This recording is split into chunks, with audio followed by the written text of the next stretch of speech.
বনাম ঐক্যবদ্ধ বাংলাদেশ। নতুন বাংলাদেশে নতুন জালেম চলবে না।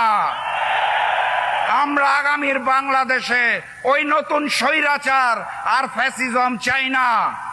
আমরা আগামীর বাংলাদেশে ভারতীয় আধিপত্যবাদ চাই না।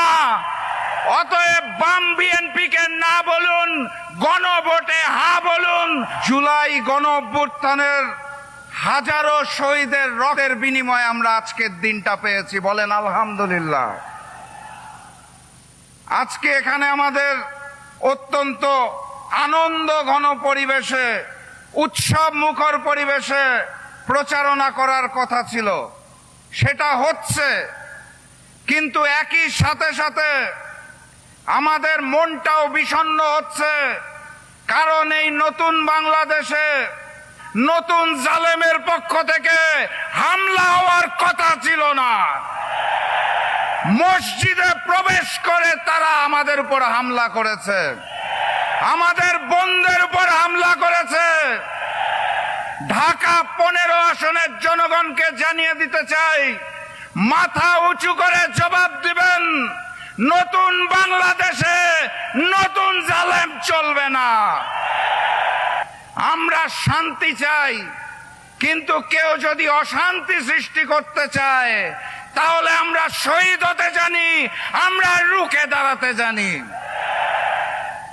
যারা পাথর দিয়ে মানুষ হত্যা করে তাদের জন্য না, যারা চাঁদাবাজি করে তাদের জন্য না, যারা নতুন স্বৈরাচার তাদের জন্য না, আগামীর বাংলাদেশের জন্য আমরা সবাই হ্যাঁ। সম্মানিত সাথী এবং বন্ধুগণ, আমি অত্যন্ত সৌভাগ্যবান। একটি আসনে নির্বাচন করার কথা ছিল, ঐক্যের বৃহত্তর স্বার্থে নির্বাচন করছি না। এখন 300 আসনে প্রচারণা করতে পারবো আলহামদুলিল্লাহ। এবং প্রচারণা শুরু করলাম আমিরে জামাত ডাক্তার শফিকুর রহমানের সমাবেশ দিয়ে আলহামদুলিল্লাহ। ঢাকা 15 আসনের জনগণ আমার চেয়েও সৌভাগ্যবান। কারণ কি, বাংলাদেশের 300 আসনের 299টা আসনে জনগণ ভোট দিবে আগামীর এমপি বানানোর জন্য। ঢাকা 15 আসনের জনগণ ভোট দিবে বাংলাদেশের আগামী প্রধানমন্ত্রী নির্বাচন করার জন্য। আপনারা এমপি নির্বাচন করবেন না, আপনারা প্রধানমন্ত্রী নির্বাচন করবেন ইনশাআল্লাহ।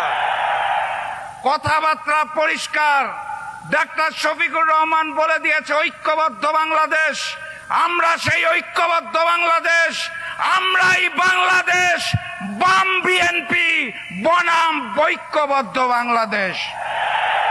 আমরা আগামীর বাংলাদেশে ওই নতুন স্বৈরাচার আর ফ্যাসিজম চাই না। আমরা আগামীর বাংলাদেশে ভারতীয় আধিপত্যবাদ চাই না।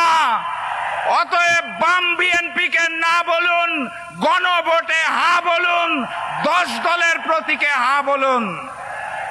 আবারও দেখা হবে, আবারও কথা হবে ইনশাআল্লাহ।